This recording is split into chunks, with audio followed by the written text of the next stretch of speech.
transporte era feito da África para o Brasil, nos porões dos navios negreiros. Muitos morriam antes de chegar ao Brasil e tinham seus corpos lançados ao mar. A escravidão no Brasil teve início com a produção de açúcar na primeira metade do século XVI. Os portugueses traziam mulheres e homens negros africanos de suas colônias na África para utilizar como mão de obra escrava nos engenhos de açúcar do Nordeste. A lei deu liberdade jurídica aos escravos, porém a realidade foi bem cruel com eles, deixando a maioria deles sem moradia, sem condições econômicas e sem assistência do Estado. Os negros passaram por diversas dificuldades após terem a sua liberdade, onde muitos deles não conseguiam emprego, sofriam muito com o preconceito e também com a enorme discriminação racial.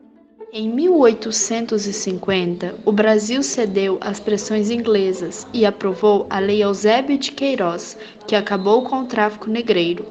Em 28 de setembro de 1871, era aprovada a Lei do Ventre Livre, que dava liberdade aos filhos de escravos nascidos a partir daquela data.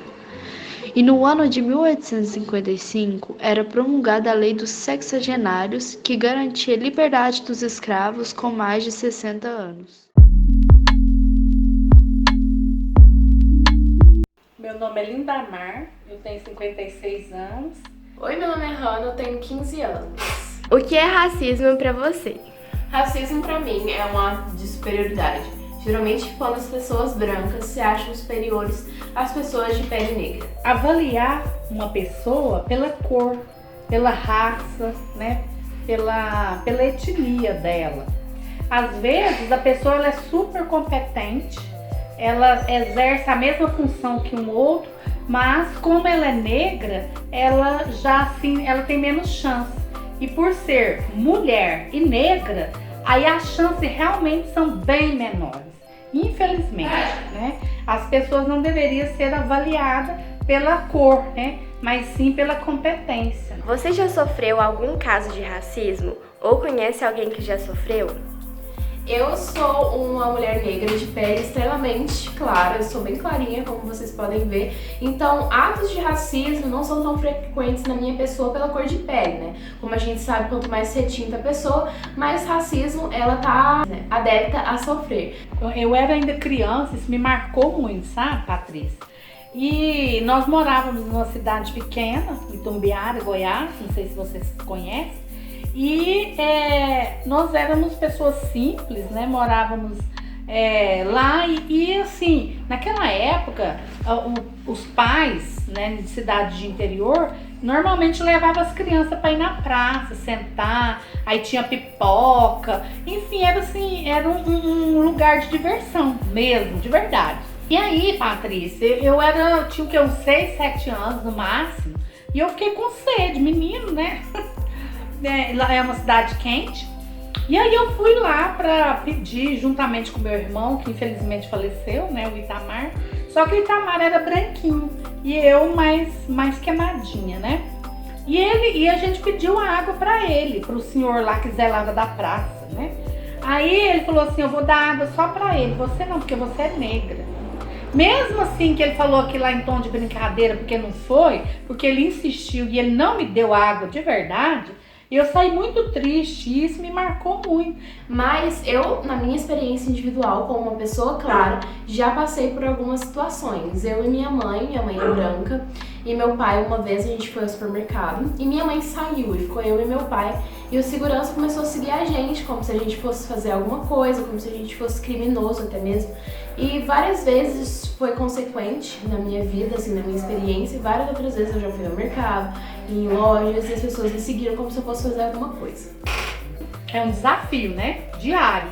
Porque a mulher hoje, ela sofre muito preconceito. Por que que os políticos têm que ser somente homens, né? Por que que recentemente a presidente Dilma foi retirada da presidência?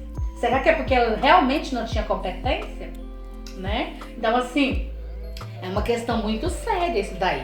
E até o presente eles não conseguiram provar grandes coisas contra a pessoa dela. Não estou falando que não teve erros ali, entendeu, Patrícia? Porque política é política, né? Agora você imagina, ser mulher já está difícil, imagina a negra, né? Porque realmente a pessoa do negro no nosso país é muito desvalorizada. Bom, a gente sabe que numa pirâmide social, as mulheres negras, principalmente as mais retintas, estão em último lugar na pirâmide. Primeiro vem o homem branco, depois a mulher branca, o homem negro e por último a mulher negra. Então, a mulher negra é muito sexualizada, são as maiores vítimas de violência doméstica, né? Aqui nos casos no Brasil, pelo menos. E eu acredito que no mundo todo, nós somos as que carregam a autoestima mais baixa, eu acredito, porque durante muito tempo a gente ouviu que a gente não era bonita o suficiente, a gente não era bonita como as mulheres brancas, né? Como as mulheres do padrão da sociedade, né? Então eu acredito que o papel, digamos, o papel mais difícil, né, numa sociedade seja da mulher negra. E isso em relação à quantidade de negros que tem no nosso país. Era para ser bem melhor. A pessoa do negro era para ser bem mais aceita.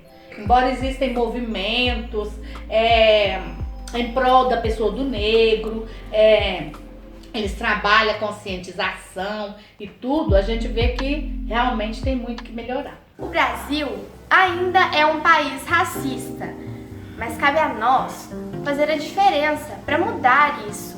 O que você vai fazer pelo seu país hoje?